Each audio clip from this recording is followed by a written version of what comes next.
Hello there to subscribers to Go To Driving School. Today I'm going to use this opportunity to make a video on driving on A roads, so some dual carriageways, overtaking, keeping speed, some roundabout work, so approaching, signal timing, and also some overtaking and timing and things like that. So yeah, I'm going to use this opportunity to drive back. I'm going to give as much of a talk through as I can as to what I'm doing, when I'm doing it and why. So let's get to it. If you can see the dust and the dirt on the car, please forgive me. It's the wife's car. Yeah, it's probably been clean about 3 times since we've had it. So, and also, in case you're wondering, guys, this is a BMW 318D. It's the Sport Plus model. So I know inevitably somebody's going to ask what car I'm using. So yeah, so let's give this a go. Let's see where we get to. So clean all around. Keep an eye out for these lorries and that chap there. I could start reversing. I think there could be somebody in them.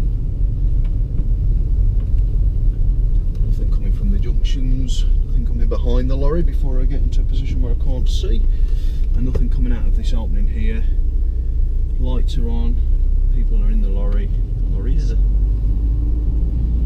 So I'm turning left. There is signal. Coming. And nothing behind me. Nothing at the side of me. Safe to speed up. I'm going to get to 30. I think on this road, because there's not much activity going on. And it's a 30 road. We've got regular lampposts and no signs, so it's got to be 30.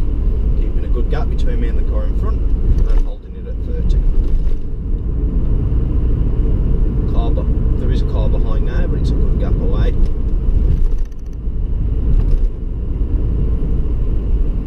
Good distance. It's speeding up, and I'm going to expect it to overtake. If it does, I'll ease off my gas. It's eased off now, but who knows? Got some pedestrian temporary road works up ahead. Just change it to amber, I think, behind that blue circle. Yes, car behind is still behind, so I am accelerating. Lights could change again, so another update in the mirrors. You know that I don't move out too early at roadworks, because I'm not too late either, but if I move out too early and they do change red, well I can't get back in then, because I'm in the wrong side of the road. I'm just signalling so the car behind's quite close. And keep it to the left really on this roundabout. 2 lanes on and 2 lanes off, so if there's no road markings on the roundabout, I will treat it as 2, and the new speed limit for the new road is going to be national. So I need to then work out whether this is a single or dual carriageway, and it's just a single because there's no divider, physical divider in the middle, so it'll be 60 here. Not that I'd be getting to 60 though, because I've got the roundabout coming up ahead, where I'm going to take first exit. Car behind still reasonably close. Car in front's braking, so I'm going to check my mirrors. Signal earlier than usual. I'm not too fussed about that junction there. It's all closed off with a gate down the bottom. And I'm going to get third. It looks fairly open and visible, so let's have a look what this blue one's doing. I've got time regardless, so I'm just going to keep going. So we knew it was national speed limit, and the old road was a single carriageway. There hasn't been a new speed limit sign, so this is still national speed limit. However, now I need to ask myself, is it a dual or single carriageway? And because I've got the divider in the middle, nothing to do with the lanes, mind.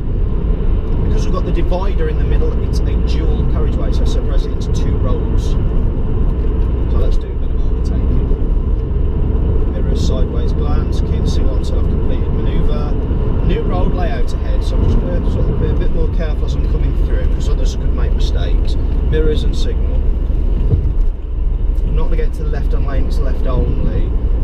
Lights on green, car's a good distance behind. Lovely road to be driving on, really nice and smooth.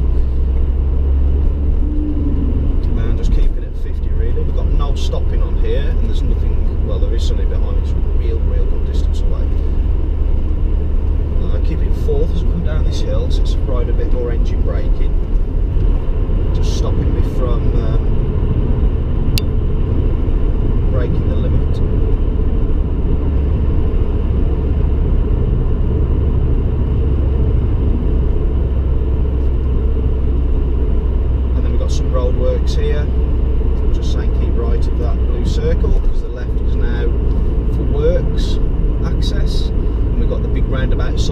So first thing is, what's behind me? Nothing. And I'm turning left.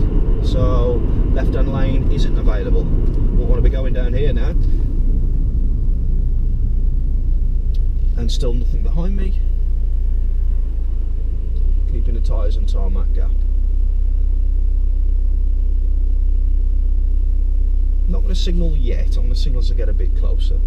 When I start moving, probably, just to confirm that I'm going in the way that I'm going. It's just 'cause I'm quite a way off from the lights yet, and there's no real sort of, you know, sometimes we filter a bit earlier and start crossing each other and getting into lanes. There's none of that going on, so just checking my mirror there for the point of no return. You know, just seeing how close things are behind, just in case the lights change. So I've got 40 for the new road. It's safe to get up to 40 based on what's behind. Now let's assess in front as I'm speeding up. Van in front is quite a good distance away. Then I better ease off because I'm already doing 40. So keeping in my left-hand lane for normal driving, unless I'm overtaking or positioning. Overtaking is going to be a bit of a thing, so I'm restricted to 40. So I'm going to drop to 4th gear. Now this car's the complete opposite to the other car I drive. The other car I drive is a petrol 1.6, and with the other car, it likes high gears at lower speeds, whereas this car likes, it can be going at a higher speed, but it still likes the lower gear. Just struggling to stay at 40 there, so I'm just easing off. It can be quite sort of challenge jumping into one after doing all the week in the other one. I do drive this in the week sometimes as well, but not that much, to be honest. It's a nice drive. It's a bit stiffer than the other car, to be fair. It's designed that way. Again, it's easy to start, you know, going a bit quicker, but I've realised I'm back at 40 and the speed limit's now going to be national. I'm going to wait for this one to pass, then I'm going to speed up. That's the reason why, guys. Do you see that? They won't overtake me and allow adequate distance before they come in. Just people just don't do it. They should, and I feel embarrassed for them when they don't. But if I just sped up, see, then you know, I mean, that one there hasn't even realised that this is the 3-lane A road. It's used that almost like it's a slip road. They're acting by repetition, not through actually looking in the mirrors and studying things. Now they've realised and come back across to the left. Look, so it's took that long to realise. So this is what I mean, guys. We need to be really on the ball so that we're able to anticipate the actions of others and keep ourselves safe ultimately. The BMW might come in. I'm doing 60. I could be doing 70. It's a dual carriageway. It's 3-lane, but it's nothing to do, as I say, nothing to do with the fact that the lanes. It's to do with the divider in the centre of the road. So let's get to 70 now. Let's not mess around. Let's do some overtake. It's a 6th gear. Normally I'm in 6th gear by around 50 in my other car, in my Peugeot. But yeah, 60 odd in this car. Mirror signal, blind spot. Moving out in good time. Got the slip road there as well, but I was in front of them anyway, so that wasn't the reason I moved over. Moving out the white car can be a bit dodgy, so I'm just bearing that in mind really. I'll tell you what I'm not doing right now. I'm not getting into blind spot. Now to do 70 is going to mean I'm going to need to overtake the blue as well, so that's what well, the blue's speeding up now, so maybe I still can keep adequate following distance and stay where I am. I'm not moving back to the left yet because I'll not give adequate clearance to the right, and also the left is very, very, very congested. So I'm going to keep doing 70, which will mean that I'm going to be in the right-hand lane.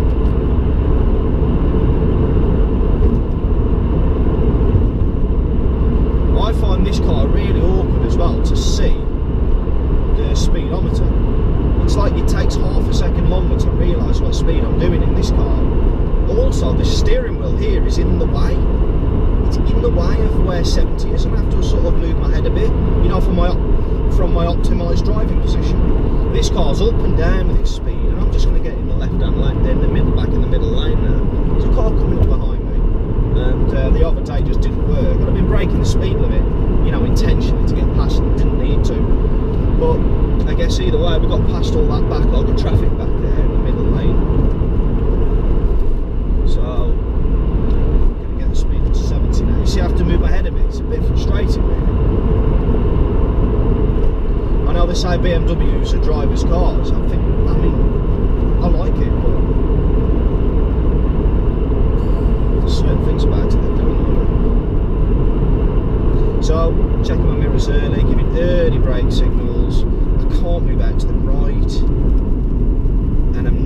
I've got my speed right down now to 30, I'm just not going to be able to. I think if I hadn't been talking on the camera, I'd have thought about it early enough and kept my speed up and just moved out, you know, and I'd have still been doing 70 right now. But a bit like what the Audi's done here, that's just come behind and just nipped straight past. But it was past the point where I felt comfortable in doing it. Now this is going to go in the left-hand lane straight away. Are you kidding me? It's not. Okay. And now I am. We've got a micro that's sort of not having that, are we? Being undertaken by a micro. No chance. It flashed me through anyway. No offence to micro drivers either. I used to have one. I actually passed my part 2 instructor test. There's 3 parts, and in the second one I used. We had a Nissan Micra at the time. We used to say, like, it's no disrespect, we used to say it was like an old lady's car, you know. No offence to old people or ladies. Love ladies, love old people, so there you go. Alright, so the rain, keeping the speed up now, it's nice and clear. The rain shouldn't stop me from doing 70. Not exactly masses of surface altogether. Will affect stopping distances though, for sure. So all I'll do is keep a bigger gap between me and other vehicles. So minimum 4-second gap, giving this one a good amount of space, so I'm moving out early. There must be some grease on the front screen or something. I can see when it's wiping, it's not. It's a bit, almost a bit greasy. So I'm going to go ahead at the roundabout, and I've got into the right-hand lane there because I know from local knowledge on this one you can use right-hand lane for ahead as well. So why wouldn't I make progress when you know the road's asking? It's as good as asking me to do it. So I'm centre of my lane here. The car behind looks like it's it's making its own middle lane. So when I drive forward, I'm going to be really aware of this. Really silly stuff. So I'm mega aware. And I'm keeping in my lane. I expect the car behind to do something silly, really. Foot down. And into the left-hand lane. Let's let this... let's just call him an impatient person for the purposes of... yeah, you know what I'm trying to say, guys. So just easing off now. It's a 40-mile-an-hour limit. I'm just braking when it's like that.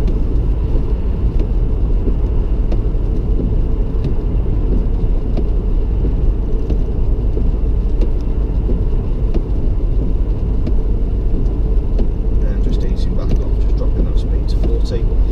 So I've got the car behind that I'm thinking about a lot. I'm also thinking about getting off the roundabout and getting up to speed. You'll also notice that I landed in the middle lane. Sorry, in the right-hand lane in the new road. I've seen some comments on the channel that's like, oh, you know, you need to land in the left-hand lane when you exit. Well, that's not really... I would ask you why. Why do you need to do that? And so my reasons for exiting the right is because I went ahead in the right, so I just stayed in the lane I was in. So that's minimising risk, minimising lane changes. And what you do is if you stay in the lane you started in, then the cars who are coming out from the exit that you pass, you know, I took second exit, so when I pass the first exit, they should be able to turn left and start going as I exit, so keeping the roundabout flowing in that case. Sometimes people change lanes and sort of, look, they sort of come across to you as if they're going to hit you if you start pulling out. But that's another thing in itself, like deciding whether to pull out or not if something's in the right-hand lane when you're about to emerge to turn left at a roundabout, because they could exit and change lanes as you're coming out and drive into you. So I'm very wary about that, and very rarely do I do that unless it's like blatantly obvious that it's the right thing to do. So just checking the mirror for the slip road, it's all good. Nothing coming down the right-hand lane either. I've got the road to myself at the moment. So keeping my speed at 50 down here. Somebody was on asking about am I driving on motorways early. You'll see that green sign there, guys. It means I'm on an A road currently, and you see the little blue circle on top of the green sign almost. Not on top, but actually it's part of the picture. square on it. That means that this A road leads you to an M road, a motorway road. I'm going to change lanes soon because I need that lane to get to where I'm going to go. You see the big green sign ahead there, guys? That means, and there's like little dashes in between each lane. That means that we're going to get small road marking soon in the middle, and then the roads are going to split off into different directions. So I'm going to change lanes now. Sirens on, coming this way, so just easing off slightly. Could be still taking a call and deciding which way they're going to go for best. They are a bit slow still, look. Nothing behind me, so it's not, it's not a big problem. I'm back on the gas now, so we all know what we're doing.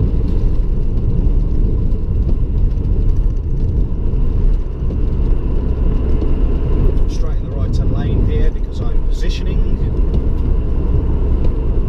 to turn right at the end of the road, and this road's only about 300 yards long, if that, so it's like, basically I'm not right hand lane hogging, if that makes sense.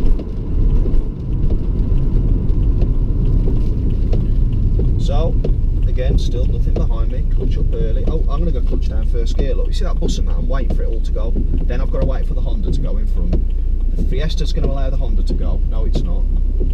Right, gas, bite, and I'm catching it on the hill because I need to edge forward here.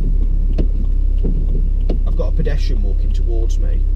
I'm going to stop still, but I'm not going to give her eye contact. If she steps out in front, that's her call. If she gets mowed down by a bike coming through the middle, that's her call there. That's nothing to do with me. So I'm very particular about that, not encouraging people to do stuff.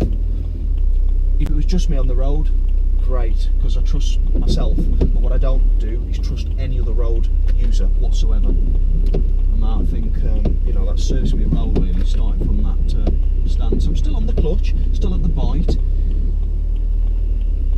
Basically, I always expect others to make mistakes. Revs on, and using them cars as blockers. Nothing in the left going to make a mistake. Keep it in the right. Mirrors, signal. You'll see that on some roundabouts, guys, I sort of have like a series of checks, to be honest. As long as I'm not looking there too long, the car reasonably close behind.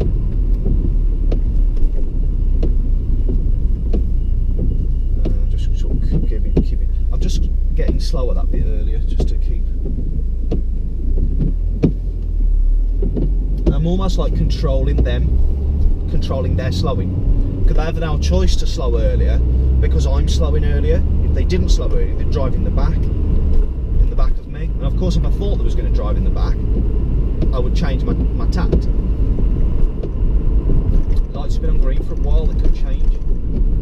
One of these cars could nip out last minute, so I'm just keeping staying what's behind. But the next roundabout coming up, it's for heading towards Borrowash. It's the big Asda roundabout coming from Chad to Borrowash, for example. I'm going to go ahead third exit. Bit of controversy on this roundabout about what lanes to use, so I'll just show you guys what I normally do. Left, because I'm going ahead, and then uphill to what would be the middle here, right mirror check. Now I'm in the middle, lane 1, 2, lane 2, 3, so I'm keeping left. So lane 2 for me here becomes lane 1, that's the earliest point I can signal, and I'm just keeping in what I consider to be lane 1, with another 1 or 2 lanes, and then it will be 1 lane down there at the right hand side of me. This guy could cross at the zebra, so I'm giving an early brake warning just in case he turns his, okay, he's already passed, just in case he turned his body towards the crossing. I was just on the brakes, just a smidge, then giving a brake light, a prolonged brake light signal to the car behind. So you see I did that roundabout in third gear, and the car just struggled slightly. In the other car it would be more than happy to go around there at such low speed in third, but this is a heavier diesel. So, as I said to you before, guys, all cars are different. I think that's a misconception with learner drivers, particularly learner drivers, is they tend to think everything's the same in all cars, and it's far from it.